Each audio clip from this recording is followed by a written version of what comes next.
لوشان بغاوت، جسے لوشان بغاوت بھی کہا جاتا ہے، عوامی جمہوریہ چین کی تاریخ کا ایک اہم واقعہ تھا۔ یہ 1959 سے 1961 تک ماو زیدونگ کی قیادت کے دوران ہوا اور چینی سیاست، معاشرے اور کمیونسٹ پارٹی پر اس کے دور رس اثرات مرتب ہوئے۔ بغاوت کی جڑیں مختلف عوامل سے تلاش کی جا سکتی ہیں، جن میں کمیونسٹ پارٹی کے اندر اقتدار کی اندرونی کشمکش، معاشی پالیسیاں جیسے عظیم لیپ فارورڈ اور ملک کی ترقی کی سمت کے حوالے سے نظریاتی اختلافات شامل ہیں۔ مارشل پینگ بھی ہوئی، ایک ممتاز فوجی رہنما اور پیپلز لبریشن آرمی PLA کے بانیوں میں سے ایک، نے ماؤ کی پالیسیوں، خاص طور پر گریٹ لیپ فارورڈ پر تنقید کرنے میں مرکزی کردار ادا کیا، جسے وہ گمراہ کن اور ملکی مفادات کے لیے نقصان دہ سمجھتے تھے۔ ماؤ کی پالیسیوں پر پینگ کی تنقیدوں کو ماؤ اور ان کے حامیوں نے اچھی طرح سے قبول نہیں کیا، جو انہیں اپنے اختیار اور قیادت کے لیے ایک چیلنج کے طور پر دیکھتے تھے۔ پارٹی کے اندر کشیدگی بڑھنے لگی، جس کے نتیجے میں ماؤ اور ان کے مخالفین کے درمیان اقتدار کی کشمکش شروع ہو گئی۔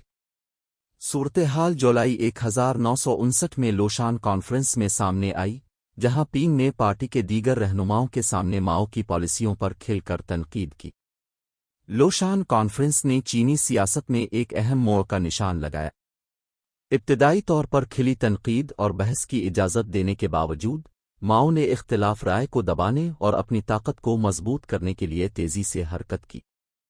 پینگ کو بعد میں پارٹی اور فوج کے اندر ان کے اختیارات کے عہدوں سے ہٹا دیا گیا اور ان کے بہت سے حامیوں کو صفوں سے نکال دیا گیا۔ اپنی برطرفی کے بعد، پینگ عوامی زندگی سے پیچھے ہٹ گئے، جبکہ ماؤ نے اقتدار پر اپنی گرفت مضبوط کر لی اور اپنے بنیاد پرست ایجنڈے کو آگے بڑھایا۔ لوشان بغاوت کے اثرات گہرے اور دور رس تھے۔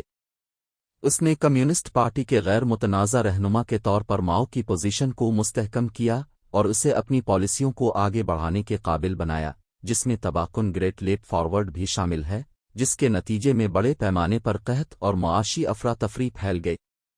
لوشان بغاوت کے چین کے خارجہ تعلقات، خاص طور پر سوویت یونین کے ساتھ تعلقات پر بھی اثرات مرتب ہوئے۔ سوویت قیادت نے چینی کمیونسٹ پارٹی کے اندر عدم استحکام کے بارے میں فکر مند، ابتدائی طور پر پینگ اور اس کے اتحادیوں کو حمایت کی پیشکش کی۔ تاہم، بغاوت کو روکنے اور اپنی طاقت کو مستحکم کرنے کے لیے ماؤ کی فیصلہ کن کارروائی نے چیسو تعلقات میں بگاڑ پیدا کیا، جس نے 1960 کی دہائی کے اوائل میں چیسو کی تقسیم کی راہ ہموار کی۔ اندرونی طور پر لوشان بغاوت کا چینی معاشرے پر گہرا اثر پڑا۔ اس نے سیاسی جبر اور نظریاتی مطابقت کے دور کا آغاز کیا، کیونکہ ماؤ نے اپنی حکمرانی کی مخالفت کو ختم کرنے کی کوشش کی۔ بغاوت کے بعد کی جانے والی مہمات اور سیاسی مہمات نے نہ صرف پینگ اور اس کے حامیوں کو نشانہ بنایا بلکہ دانشوروں، فنکاروں اور حکومت کے دیگر سمجھے جانے والے دشمنوں کو بھی نشانہ بنایا۔ اس کے بعد کے سالوں میں، ماؤ کی قیادت تیزی سے آمرانہ ہوتی گئی، جس کا اختتام 1960 اور 1970 کی دہائیوں کے ثقافتی انقلاب میں ہوا۔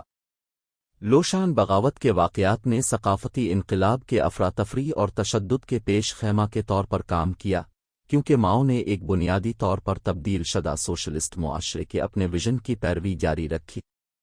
اس کی اہمیت کے باوجود، لوشان بغاوت چینی تاریخ میں ایک متنازع اور اکثر نظر انداز ہونے والا باب ہے۔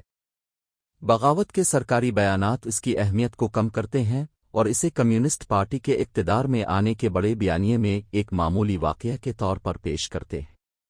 تاہم، مورخین اور علماء چینی سیاست اور معاشرے کی پیچیدگیوں کو سمجھنے کے لیے اس کے اسباب، نتائج اور وسیع تر اہمیت پر بحث کرتے رہتے ہیں۔